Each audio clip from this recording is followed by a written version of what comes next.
You ever have one of those mornings where you step outside in your pajamas, expecting peace and coffee, but instead find yourself staring at a 6-truck convoy of cement mixers trying to reverse up your private driveway? Because that was me.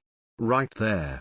Boots, plaid pajamas, chipped coffee mug that said I break for nobody, standing in the middle of my own gravel road while Karen, clipboard in hand, yelled at the construction crew that she had my verbal approval. Spoiler, she didn't. What I had was a notarized letter, dated, sealed, and freshly printed the week before. It clearly stated, in simple legal English, that no one from the Whispering Pines HOA or its affiliates had permission to use my road for anything. No access. No construction.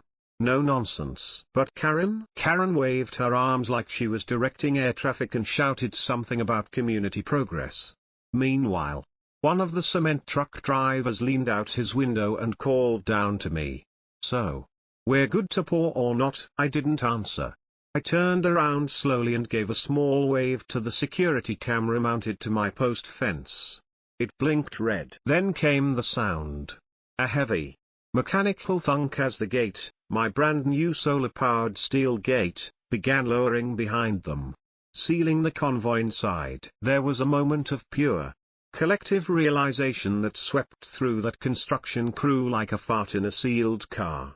You could actually feel the shift. Heads turned. Hard hats froze. Someone whispered, "Oh no." Karen didn't notice, not yet. She was too busy barking orders like she was directing the Normandy invasion. But when that gate finally hit the gravel and that little red access revoked light began blinking like a bad omen, she turned and froze. I swear to you, she looked like a raccoon caught raiding the pantry, eyes wide, clipboard trembling, sunglasses sliding down her nose. I could practically hear the Windows error sound play in her brain. "You can't do that," she finally screeched, voice 2 octaves above legal sanity. "Already did," I replied calmly. "This is private property." She stormed over like a woman possessed. "You gave verbal consent. You said yes." "No," I said.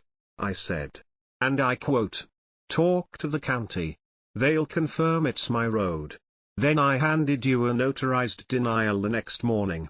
Remember?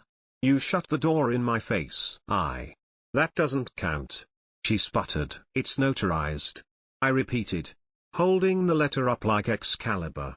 "It counts more than your clipboard and good intentions." The lead driver stepped out, looking like a man who regretted waking up that morning.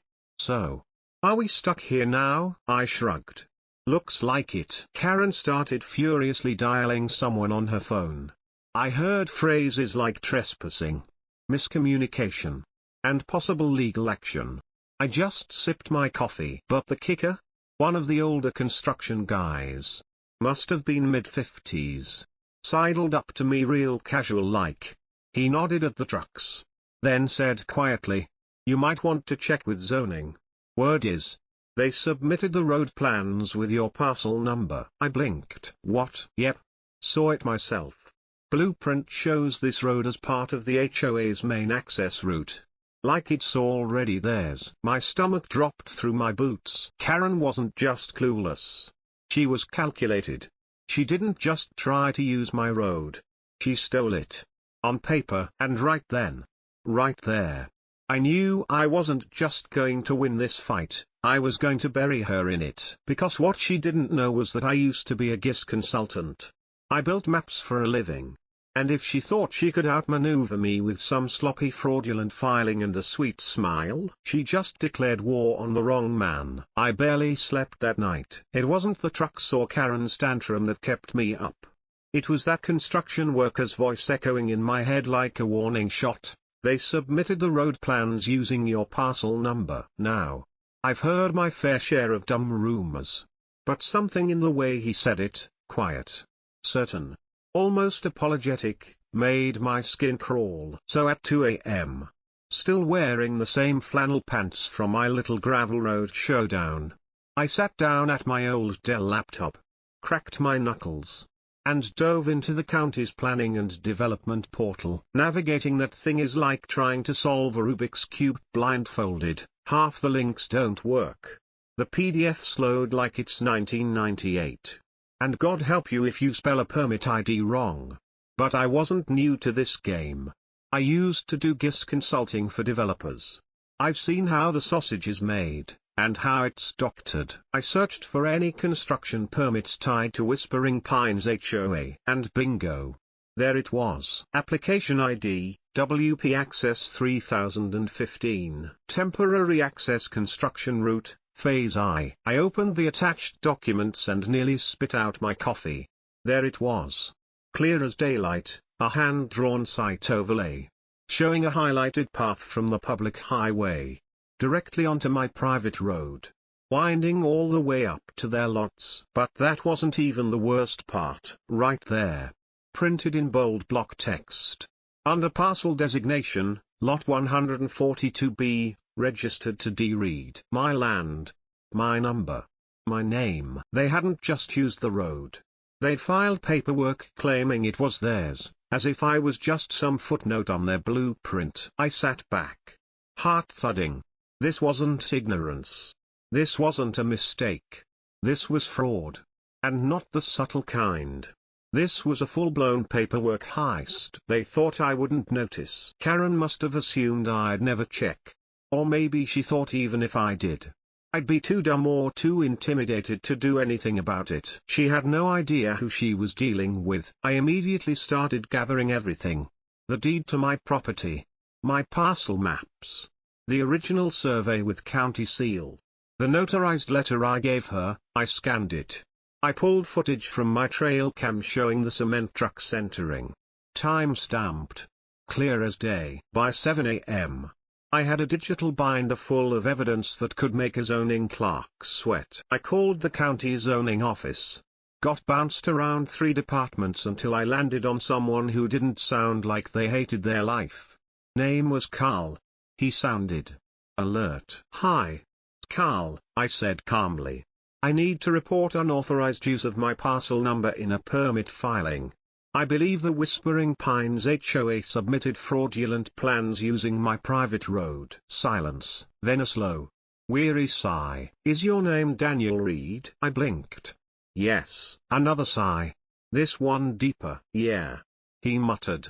We've had some issues with that development already. I'll escalate this to the zoning board. But if you want them to take action, you'll need to file a formal complaint. I didn't hesitate.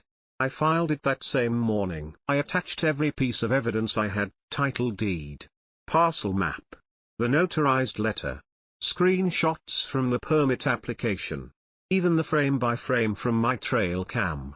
I printed 2 copies, one for the board, one for myself, and hand-delivered them. Karen had crossed a line.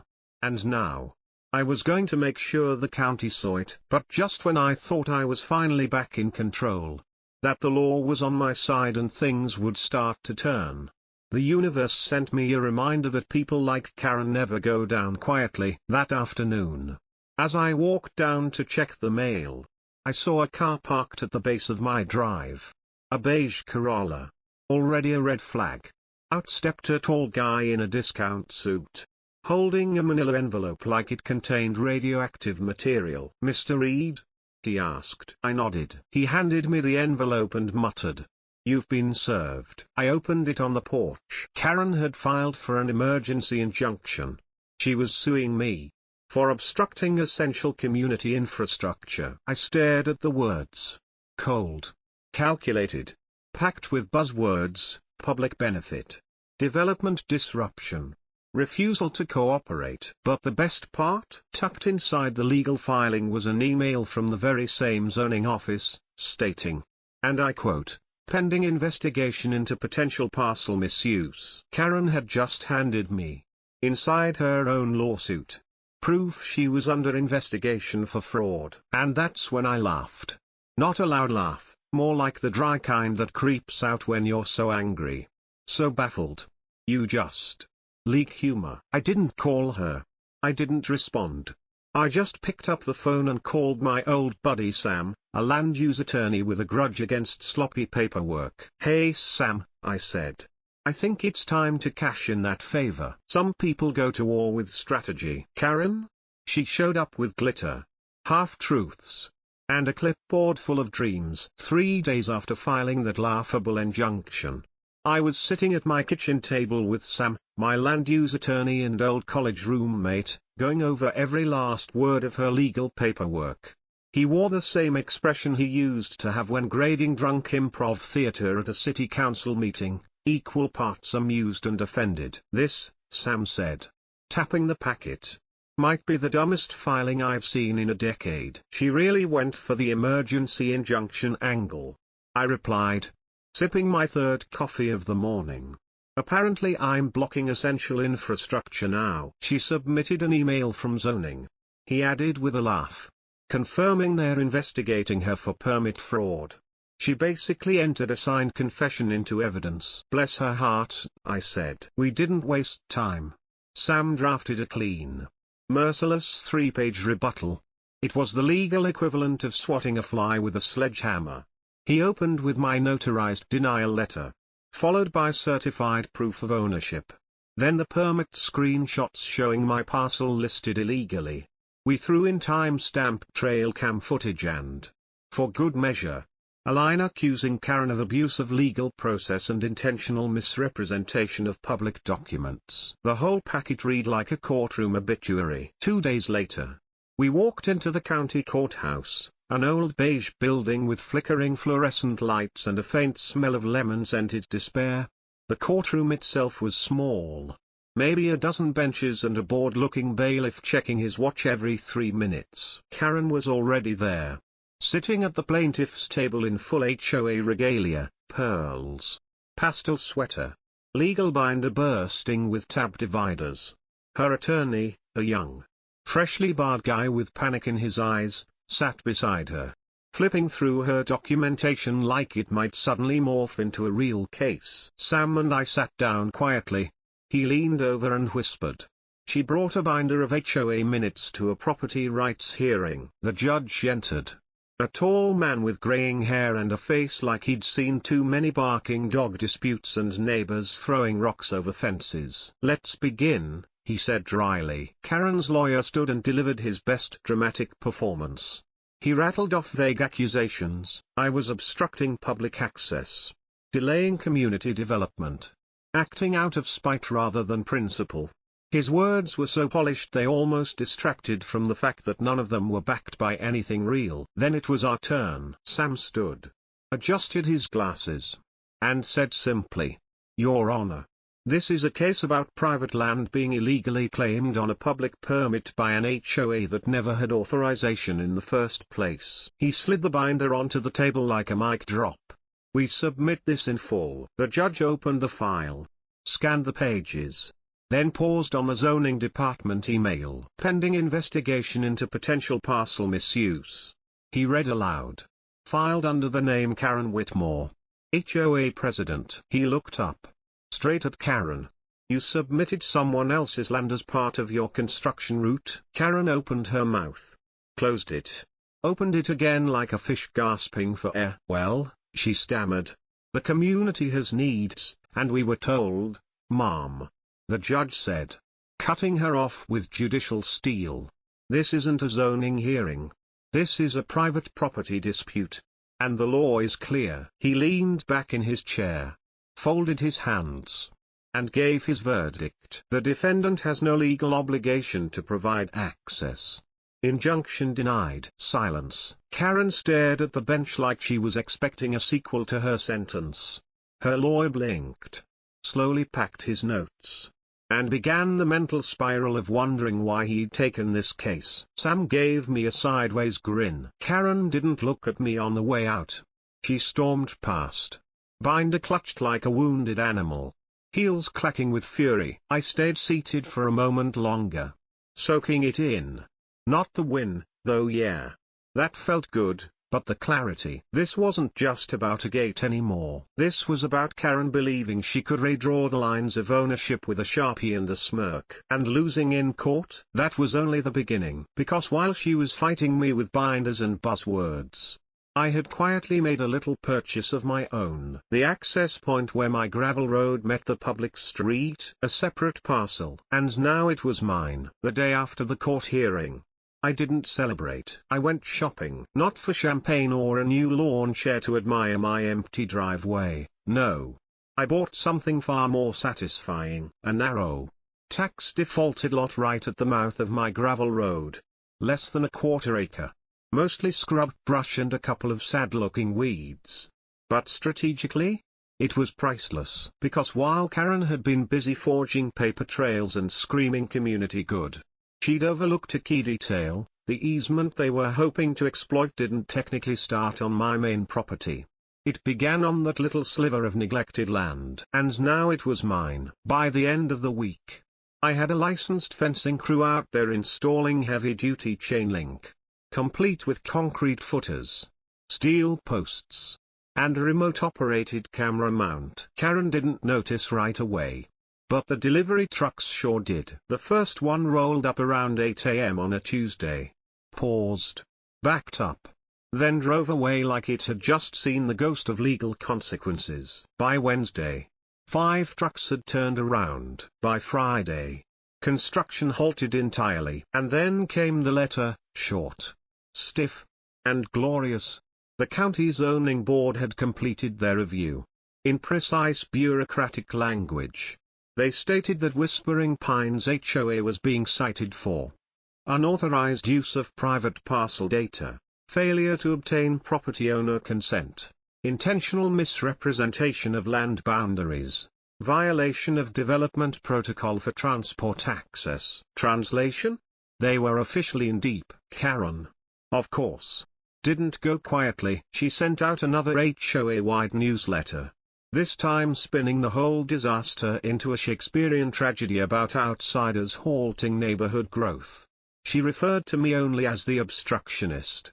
I'll admit, that one made me laugh. But here's the thing about people like Karen: the more they scramble to maintain control, the faster it slips through their fingers. And the residents of Whispering Pines, they weren't buying it anymore. I started getting notes in my mailbox. Some typed, some handwritten, a few anonymous. Most polite. One reads simply, "She never told us it wasn't hers." Then came the calls: board members, residents, even the old man from Lot 6 who'd once flipped me off for not waving back. Now he was apologizing and asking if I had a copy of the zoning report. Turns out, people don't like being lied to, especially when the lie costs them months of stalled development, broken promises, and thousands in lost investments. Then came the meeting. It wasn't public, but news spreads fast in towns like ours. Word was, the HOA board had called a special session. Karen tried to hold on to her title, claiming she was the only one with vision and strategic drive. But when you spend more time fighting private landowners than you do managing the community budget, people start asking questions. The vote was 6-1. Karen was out. She didn't storm out this time. She just sat there, silent, shell-shocked, her clipboard resting on her lap like a fallen crown. A week later, I got a formal letter from the new HOA president, a real estate attorney named Monica Tran. Polite, concise, and refreshingly normal. She acknowledged the prior administration's oversteps, apologized for the disruption, and requested a meeting to discuss alternate routing options. We met at a local cafe. I brought a copy of the county zoning report. She brought blueprints and an actual willingness to listen. Monica explained that there was a strip of unused county-owned land just south of the original site. More work, sure, but legally viable. She asked if I'd be willing to assist in getting it approved, not out of obligation, but cooperation. I nodded. Not because I owed them, but because I was tired of war. And Karen? She didn't vanish. People like her never really do. She just faded, lost her email privileges, dropped from committee meetings, reduced to a footnote in her own neighborhood. Occasionally, I'd see her standing at the end of her driveway, arms crossed, watching the new trucks rumble up the county strip with all the grace of progress she used to claim for herself. And me, I got my peace back. The gravel stayed clean. The fence stayed closed. And that little patch of land I'd fenced off, I landscaped it. Native plants. A few stones. A simple wooden marker at the edge of the path that read, private. No access. Some boundaries are legal, others are learned. They say revenge is a dish best served cold. I say it's better served landscaped, with wildflowers, native grasses, and a stone marker that doesn't just whisper a lesson, but etches it into the ground. It took nearly 3 months after the courtroom victory and Karen's downfall before the new access road was fully approved and built. The new HOA leadership, under Monica Tran, was efficient, respectful, and, most importantly, legal. The trucks never came back to my driveway. The tire tracks faded. The dust settled. And peace, real peace, finally returned to my ridge. But peace doesn't mean forgetting. The parcel I'd bought, that tiny strip Karen thought she could sneak past with a clipboard and a smirk, I turned it into something else entirely. I didn't just fence it. I shaped it. I brought in a few friends who knew a thing or two about native restoration. We tore up the gravel, laid down fresh soil, and planted blue flax, rabbit brush, and milkweed. The kind of flora that doesn't just survive in harsh terrain, it thrives. I added a walking path made from old river stones and placed 2 wooden benches beneath a cedar tree that had somehow survived Karen's attempted invasion. Then, at the edge, right where the trucks used to rumble through, I placed a large flat stone, hand-carved, smoothed by years of weather. On its face, I engraved, "Some fences are built out of wood, others out of lessons." And that was that. No press release. No HOA newsletter bragging about cooperation. Just quiet dignity. The neighbors started using the new road almost immediately. No one complained. No one trespassed. Occasionally someone from the HOA would wave at me when I passed them in town. A few even stopped to thank me. "I didn't know," one said. "I just thought she had it all figured out." She did. I replied. Right up until she didn't. Karen?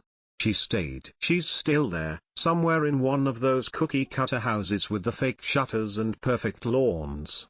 But she's become background noise. The kind of neighbor people cross the street to avoid. The clipboard's gone. The authority stripped. The board meetings now run without her. Occasionally, I'll catch sight of her walking her small dog past the new county access road. Her eyes lingering just a second too long on the freshly planted wildflowers growing at the edge of my land. She never speaks. She doesn't need to, because she knows. Everyone does now. The boundary line is no longer a technicality or an argument waiting to happen. It's a landmark.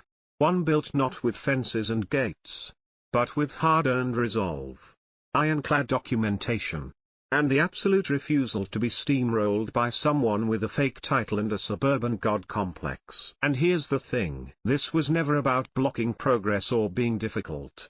It was about choice. About respect.